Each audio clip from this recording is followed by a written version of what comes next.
Bonjour à tous, c'est Brian de DevTheory et aujourd'hui on va parler de State of JavaScript qui est le plus gros sondage qu'il existe concernant les développeurs JavaScript. Alors State of JavaScript, la version 2019, elle a eu 20 000 développeurs qui ont pu répondre aux différentes questions et en fait ça va nous permettre d'avoir les tendances un peu de tout le monde du JavaScript, les tendances actuelles et même les tendances à venir. Donc il y a vraiment énormément de choses qui sont prises en compte, on va voir tout ça. Ce qu'il faut savoir, c'est qu'il y a déjà trois autres versions précédentes, 2016, 2017, 2018. Donc là, ce qu'on va voir, c'est celle de 2019. Ce qu'il faut comprendre déjà, c'est que la démographie, c'est celle-ci. C'est-à-dire qu'on va avoir une majorité, un groupe majoritaire qui va venir des Américains, donc 23%. Mais en Europe, on est également bien représenté avec anglais, allemand et également français. Et après, il y en a un peu partout dans le monde également. Mais bon, on peut voir que c'est quand même une tendance nord-américaine et européenne. Ensuite, ici, on a donc tout ce qui est données démographiques, c'est-à-dire que le salaire de ces personnes-là, les années d'expérience, la taille de la compagnie, beaucoup de choses. Mais tout ça, on ne va pas trop également s'y intéresser tout de suite. On va plutôt aller dans le overview et voir ce schéma-là qui, je trouve, est très intéressant. En fait, ce schéma-là, il a deux axes. Il va y avoir le have used, c'est-à-dire que est-ce que les gens l'ont utilisé ou non, en fait. Et ensuite, il va y avoir le negative opinion et positive opinion. Donc, plus c'est bas, moins les gens l'ont utilisé. Et plus c'est à droite, plus les gens trouvent que c'est une bonne chose. Par exemple, React, si on va dessus, eh bien, on voit que depuis les années, l'opinion est toujours autant positive, parce qu'elle est clairement à droite, et qu'en plus, de plus en plus de personnes l'ont utilisé. Ensuite, si on regarde d'autres choses, par exemple comme Jest qui est un outil de testing pour faire de l'unit testing, eh bien on voit qu'en 2016, il était très très peu connu, que l'opinion était plutôt moyenne, et qu'actuellement en 2019, les opinions sont extrêmement positives et qu'il est quand même pas mal utilisé parce que c'est une majorité de développeurs de ce sondage-là qui l'ont utilisé. Donc Jest, c'est d'ailleurs actuellement le framework d'unit testing que je suis en train d'apprendre car je trouve qu'il est très intéressant et donc j'en ferai peut-être certaines vidéos dans les semaines ou mois à venir tout simplement.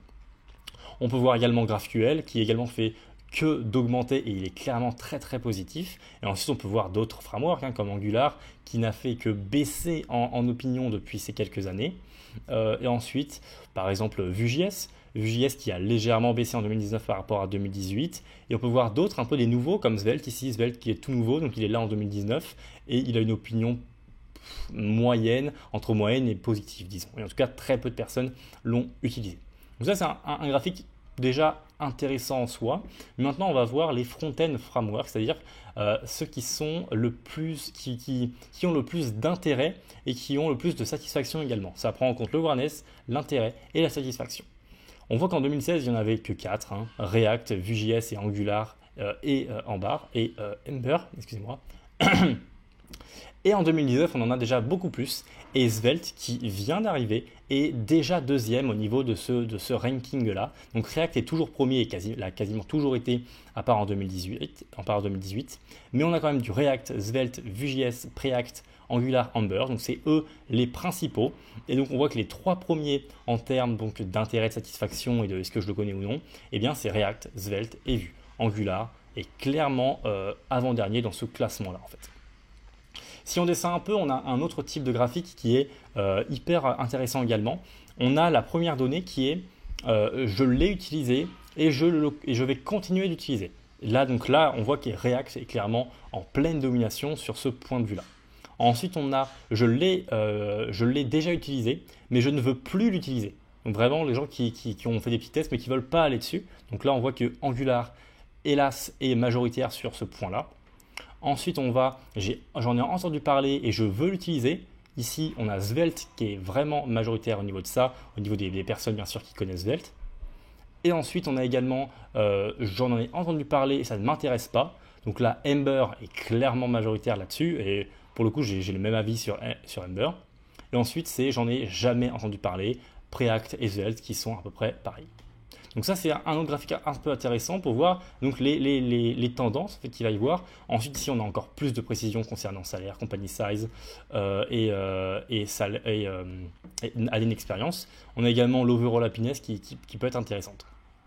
Si jamais on veut plus d'infos, on peut aller voir plus en détail les frameworks front-end. Je vous laisse aller voir ça. On peut aller voir les back-end frameworks.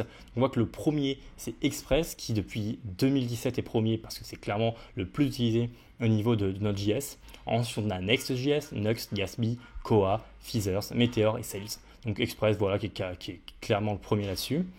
Les outils de testing, ça peut être intéressant d'aller les voir car j'en connaissais pas beaucoup. Personnellement, ceux que j'ai déjà utilisés, c'est Jest, Mocha et Ava. C'est les trois seuls que j'ai déjà utilisés.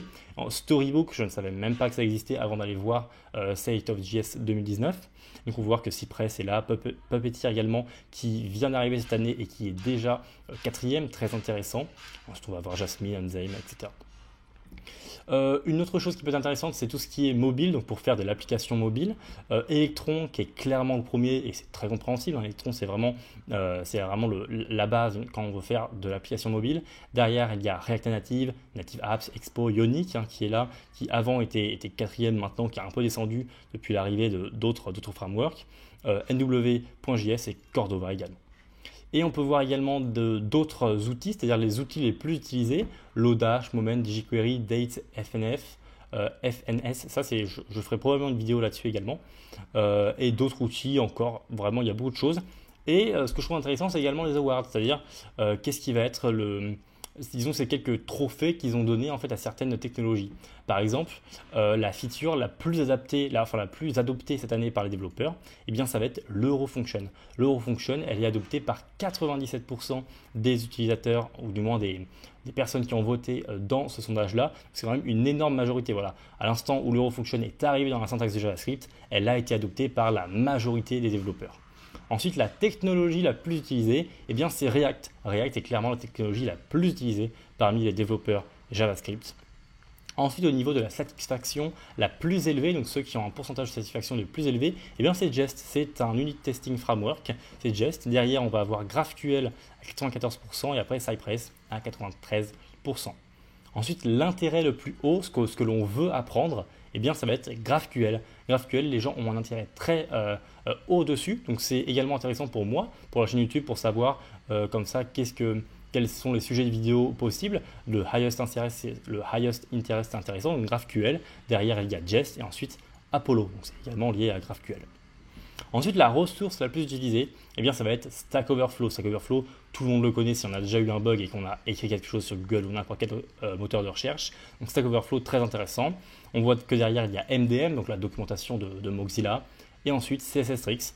Un peu ironique parce que ça s'appelle CSS-Tricks, mais c'est la preuve que voilà, c'est un blog qui a su se transformer son contenu pour intéresser quasiment tout le web développement en général.